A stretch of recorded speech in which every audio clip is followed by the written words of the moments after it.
2020? Some 2020 footage at the Alamo Draft House. Alamo Draft House, that's right. Filmmakers talking film stuff. Doing our stuff. 2020. So what are you doing there? You making a documentary? Yeah. Oh, yeah? Neal let me borrow his camera. This is Nasty Neal at the Station of Decapitation Without Your Head. I'm here at South Texas Underground Film Festival, and I'm here with J.J. Perez. It's very cool to talk to you. How's it going, man? Yeah. Good to be here. Yeah, so it was Beneath, Yes. which, explain the movie to people who haven't seen it. So the movie is about this cult that's down in the cavern. Took place back in the 60s, and they would do these kind of sacrifices to summon a demonic presence.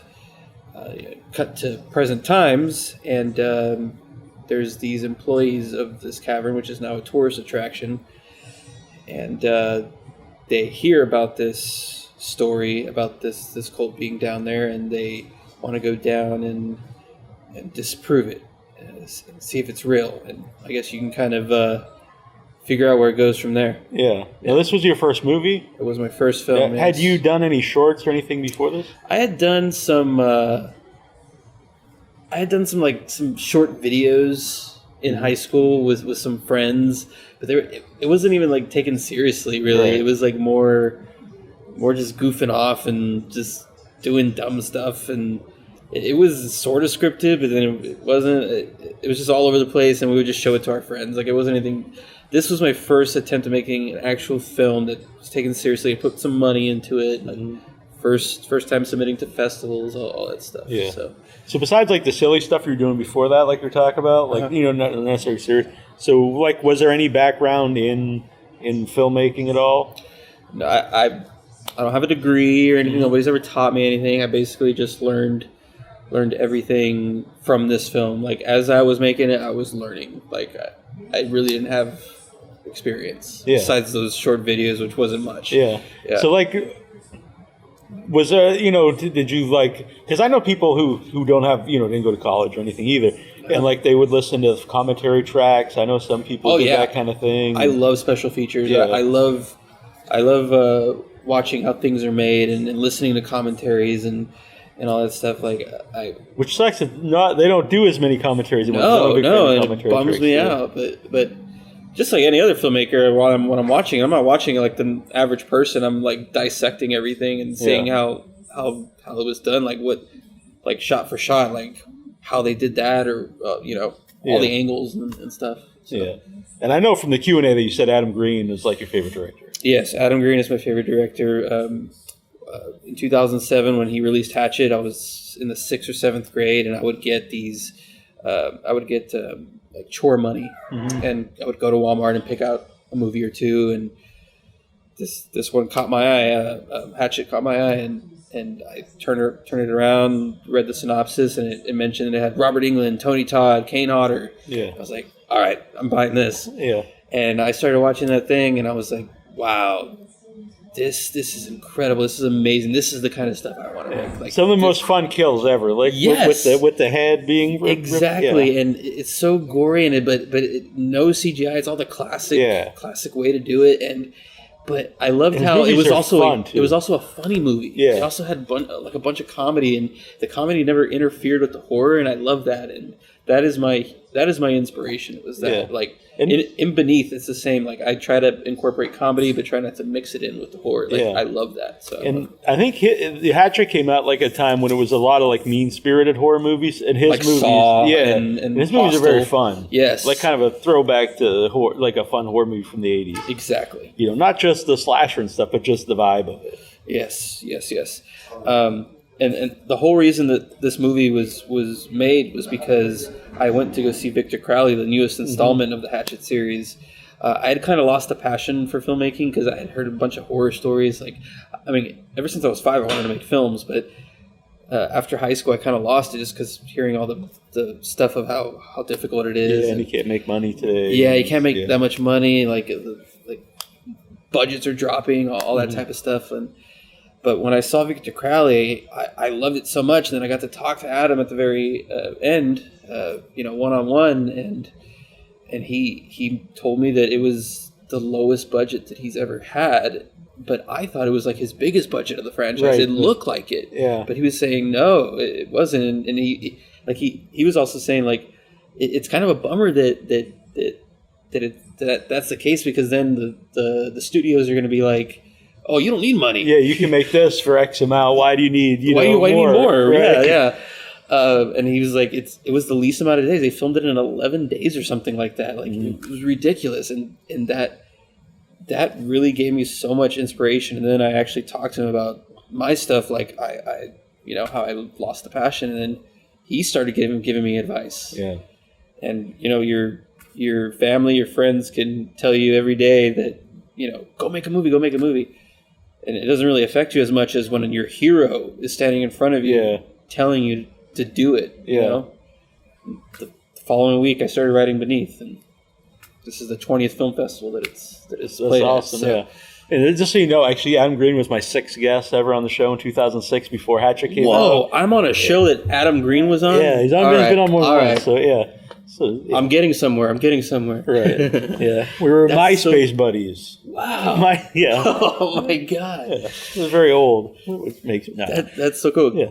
Can I go back and listen to that? Yeah. All of them are free on the website. Sweet. Yeah. And he's also from my area, both from Cape Cod, which is cool. Oh, nice. But, nice. Adam Green's a very approachable guy for people who haven't met him at a convention. He's very cool to talk to. He doesn't charge for autographs. And, he is, definitely. Mm-hmm.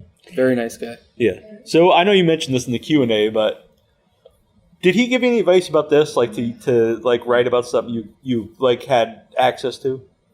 No. All he basically was saying was that it's going to be hard. Mm-hmm. There's going to be speed bumps along the way, but just get through them, and it's going to be worth it in the end. He also mentioned, as filmmakers, we're all crazy. We're all crazy in a way for wanting to do stuff like this. Yeah. But it's all worth it in the end. Mm-hmm. Don't give up. If you really want to do it, you will do your damn best. Yeah. Yeah. So, like you said in the Q&A, that you had access to the cavern. Mm-hmm. So, how early did you decide, I'm going to write something? Well, I'm going to write about the cavern. I mean, like I said, I started writing almost a week after. Yeah. After I met Adam, or talked with Adam, and one of the very first things that came to mind when I was writing or coming up with ideas was the cave, because it is a part-time job, and it was like, who else is gonna have a location like this? It doesn't come around much. So it was one of the first things that came to mind. But also, would they let me? Mm-hmm. That was the question: would they let me? There's been a few filmmakers that have tried to make films there. One being Robert Rodriguez. His agent had called and wanted and said that he wanted to make a film at Inner Space Cavern, and they want that cave protected. So they told him no. Unfortunately, I mean, it would have been so cool to have a Robert Rodriguez filmed. It's cooler for you that he didn't, but But so the reason why they let us is basically because I kind of pitched the idea to the management that I wrote all the parts of the film for the tour guides that work there. Mm-hmm. That everybody that was going to be involved would be people they know and people they could trust that won't damage the cave in any way. And then I was also and if you say yes, you also have a part in it too. Mm-hmm. So just a little bribery there to get. And it kind of advertises the cavern too. Yes, it does. And I mean the management and the owner have been loving it so far, because it's getting people's attention about inner space. I mean, it's traveled to 13 states, and people are asking about the cave in other states. Yeah, so and something like that's invaluable. That's so much production value, having this awesome cavern to run around and film in. Yes, because where else are you gonna? I mean, you can't go build that unless you have $1 bazillion or something. Right. Yeah. But although it's a great location, it was hard. It was very difficult. For my first actual film, I definitely picked a challenging one. Out of all the places, it was definitely a challenge. They're such small spaces that we're filming in. I mean, there's these low ceilings, skinny hallways, and it's a horror film, so there's lots of running involved, and we're running through all this this crazy terrain in there, and it's hot, it's humid, it's not a cold cave. It's just it's miserable sometimes, and people are hitting their heads on the ceiling, possibly getting concussions. Not to laugh at that. Yeah, no. I mean, it's a great blooper. People laugh at it and go, "Oh man!" But I mean, I was doing a shot where I went crashing into a wall and just scraped up my entire side. Like, I mean, it was difficult. Another challenge about a cave is lighting. Like, how do you light a cave? Like, it's supposed to be dark. Yeah. At what point is it too much light? What point is it too little light? Like, where's the line there? Somewhat realistic, but it's still a movie. So, but you have like your levels of what you believe is would be real lighting in the place. Yes, exactly. So how did you go about doing that?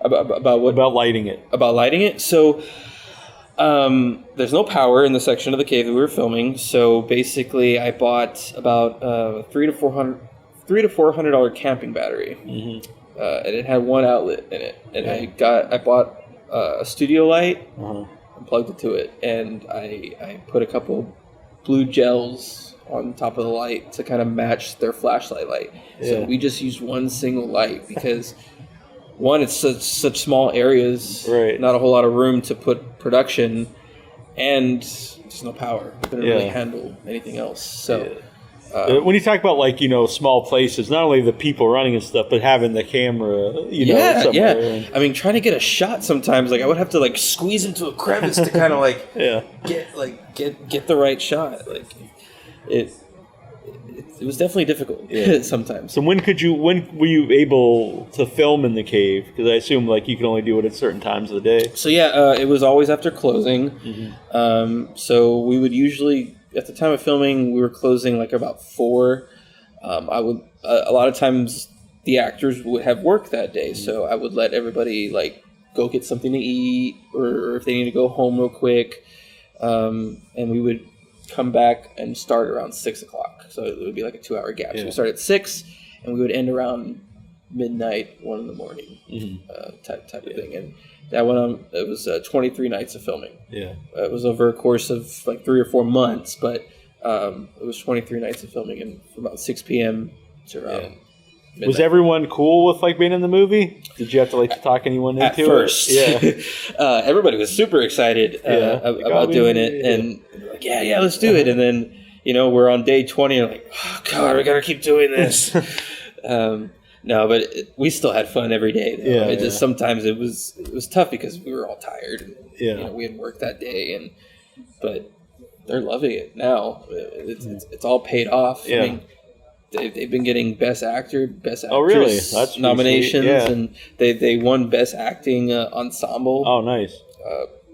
And we've been nominated against some big names like Adam Brody, Vivica A. Fox, Barbara Crampton. Oh, nice. We've been nominated against some known people. I mean, we didn't win, but still to be in with that crowd. It's like crazy. Like, I mean, that's a horror icon. We're Barbara Crampton. We're a bunch of tour guides at a cave. Like, this is crazy. Yeah, that could have been the name. Tour guides in a cave.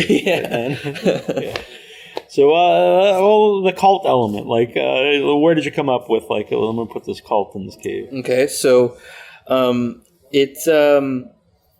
got the inspiration for the cult aspect because there is a story at Inner Space Cavern, that there used to be Freemason meetings in the cave. It apparently happened back in the late 60s, or early 70s when the cave was first discovered. We don't know what they were doing down there, but they left behind these concrete pieces in this room. There's which you see in the movie. Yeah. There's these 2 rectangular pits, and then they're surrounded by 3 platforms. So it looks like 3 people would stand around these 2 body-shaped coffin concrete things. Yeah. So it looks very culty. Like, I'm not saying that there was actual sacrificial things in there, but it looks pretty sacrificial. Yeah. And I've heard firsthand from actual guests that like they have family members or something that were Freemasons and that there is bad branches of Freemasons. So it could have very well been a thing. But that whole cult thing, my movie is not about the Freemasons. Right. But I drew that inspiration. Yeah. I used that as inspiration. So don't come. So the Masonic Lodge out there, don't come after. Yes, JJ please don't come after me. Yeah. It's not about you. It's not about you. But we use those concrete slabs in the movie, and it's used in the sacrificial scenes and stuff like that. Is there any legends of the caverns, like people like, oh, there's ghosts or anything like about that down there?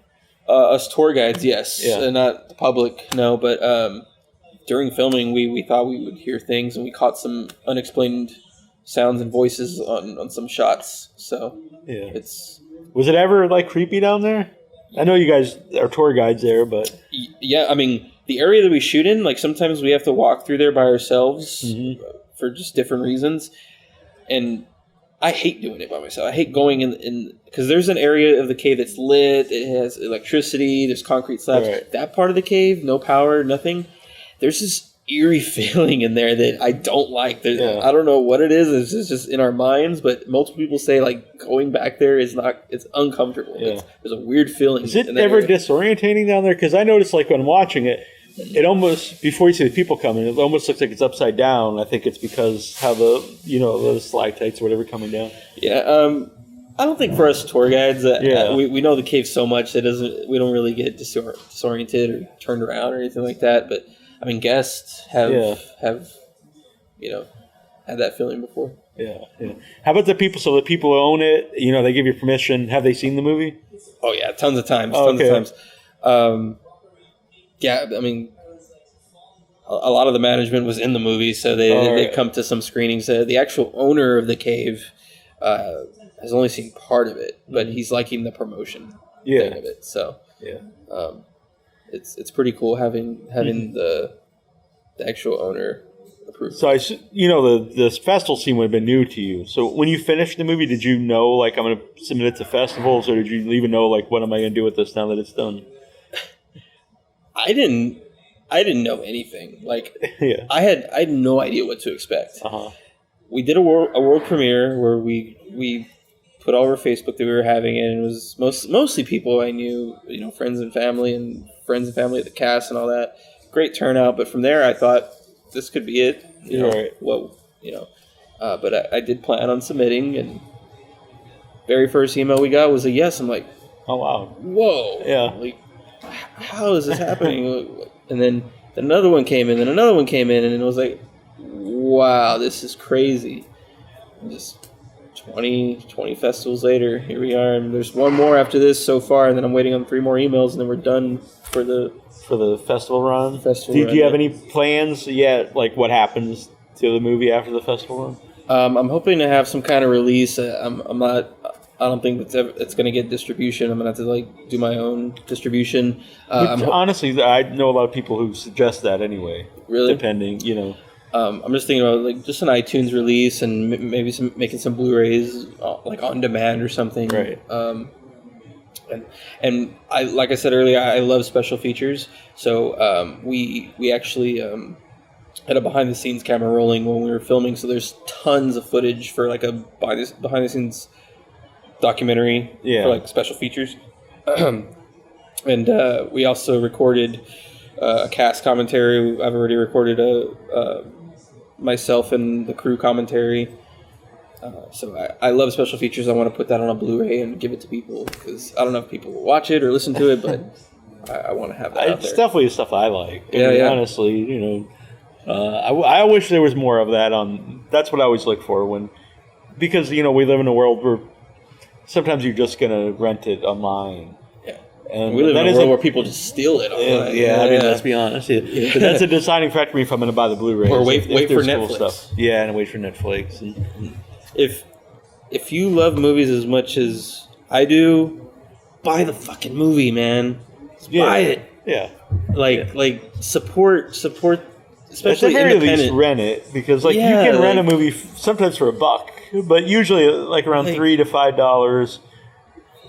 like if you can afford that. I'm if- not saying you might not be rich, but you could afford to do that over downloading the movie. Yeah, if you want to steal the movie or wait for Netflix, don't complain when everything you watch is shitty. Like, just don't, because Right. that's what's happening. Like, movies are getting crappier and crappier because the budgets are dropping, and you can't really do anything about it, and people don't understand that. Yeah, it's a weird world because a lot of people don't even think it's wrong. They Yes. it's like, oh, this is just you're stupid to.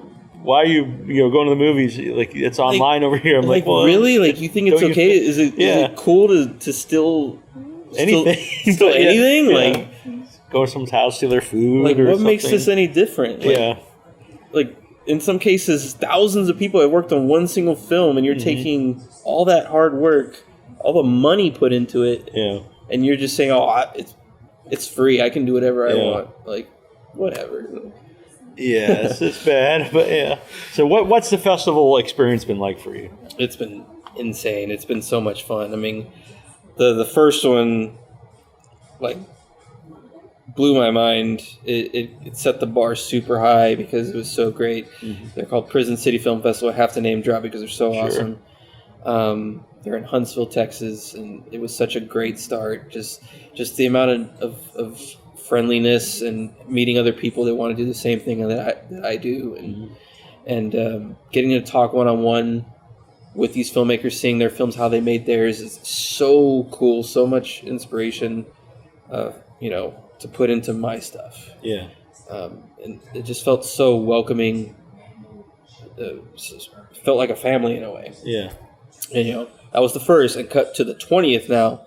This festival is the exact same. Like, Yeah. South Texas Underground Film Festival in Corpus Christi, Texas is freaking amazing. Like, Yeah. it's same thing. They welcome everybody, and it all feels like a family here. yeah. For me too, it was a great experience. Like I never actually been to a festival where they had the big get together with everybody and everyone introduces themselves. Yeah. And, But Prison City was like that too. Yeah. They're very similar festivals here. Like, very cool. But I mean, I've gone across the country, pretty much to all four corners of the country.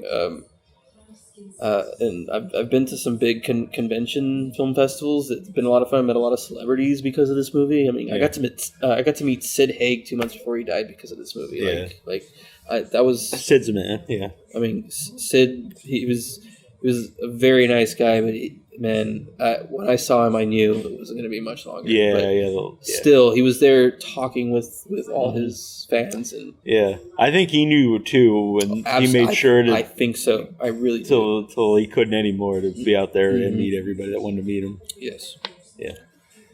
So we've said words again. Where can you follow actually Beneath? So we do have a Facebook page and an Instagram page, and it's both at Beneath Cave Film. Yeah. And we post where we're going to be screening, and of course we'll post whenever we have a release. Yeah. Where you can find it. Yeah. So watching the movie with people and then interacting with like other filmmakers, and how do you think that's like helped you as a filmmaker? It's the best because sitting in a theater and listening to people laugh at your jokes and scream at the scary scenes is the best feeling ever. Like, there is a certain high that I get from that I wish I could do it, like, experience that every day. Like, have a different crowd watching the movie for the first time and, like, laughing, cracking up at the movie. Yeah. It just makes me want to do more. South Texas Underground was a little bit more quiet audience, but I found out a lot of them were just really focused on the movie. Watching the movie, yeah. Like, a lot of filmmakers were watching the movie and just, like, really focused on it, and I got all the feedback afterward, and it was all great stuff. So, Yeah. So your plans are to make more stuff? Yeah, absolutely. I mean, I have some short film ideas, and I would love to make another Beneath movie and top it. I want to like a sequel. Yeah. I don't know if I'm going to call it Beneath 2 because that's not going to do well in festivals. But I want another Beneath film, and I want to push my boundaries even more, which is, I don't know what I'm saying right now, but whenever people see the Cave title, like Beneath the Cave horror film, I've heard a lot of people say claustrophobia. Like, first thing we thought of was claustrophobia. Oh, we got to see this. My movie doesn't have a whole lot of claustrophobia. Right, in it. it's something you can explore. I want to put that into the next one. I want to get into some tight spaces and get that claustrophobic feel, get people stuck and terrified. You kind of reverse the camera this time. Stick the people in the crevices. Yes, and point the camera at them. So. Exactly. Interesting. Yeah. So that's very cool. I feel. I want to try that next time. Yeah, very good. And I myself love the festivals, and it's cool to interact with everybody. Because I honestly, anyone out there, if you're a filmmaker, or if you just like films, you should. I can't recommend film festivals enough for lots of reasons. Even if you just want to see cool movies that either you might not see somewhere else, or you'll see like a year before they pop up on Shudder or something like that. Yep. Or and if you want to go further and hang out with people afterwards, everyone it's is great equal, networking really. experiences. Like you will meet so many great people when you go to festivals, and if you're one of the ones that submitted, like you're getting your work out there. Like it's a great way to get your start. Yeah. Well, it's been very cool to talk to you. I know it's late. Sorry I kept you up late, but it's been awesome. I love this stuff. I love talking about this. All right. I noticed I have like this weird Suspiria like red light on me from this camera up here where this video is going on. I just now noticed it's kind of bizarre, but it wasn't on purpose. But I kind of like it. I don't know. Maybe I'll bring it along with me for other things. But it was awesome to talk to you. Yeah, it was really cool. Really cool talking to you, man. Cool. So I hope you have a good trip back and continue making cool stuff. I'm gonna try. I hope I can top myself, and I know my next one's gonna be better for how much I learned. So So you have like a couple months till the next one. So you got to get to work. No, I don't like stressing myself out. I do anyway, but that I don't know. That's kind of tough. That's right. Like people that do the 7 day. I always wonder about 48 hour. Yeah, I was like, I don't know. But I can't do that. Like I know it's a great exercise for filmmaking, but it's not my thing. Yeah, it's probably great exercise. So like going crazy. Exactly. Yeah. All right. Cool. Yeah. Thanks, man. Yeah. Thank you. See you guys. Mom, what do you have to say for the last minutes of the film festival? It's time to go to bed. It's time to go night-night. Yes. All right. Goodbye, festival.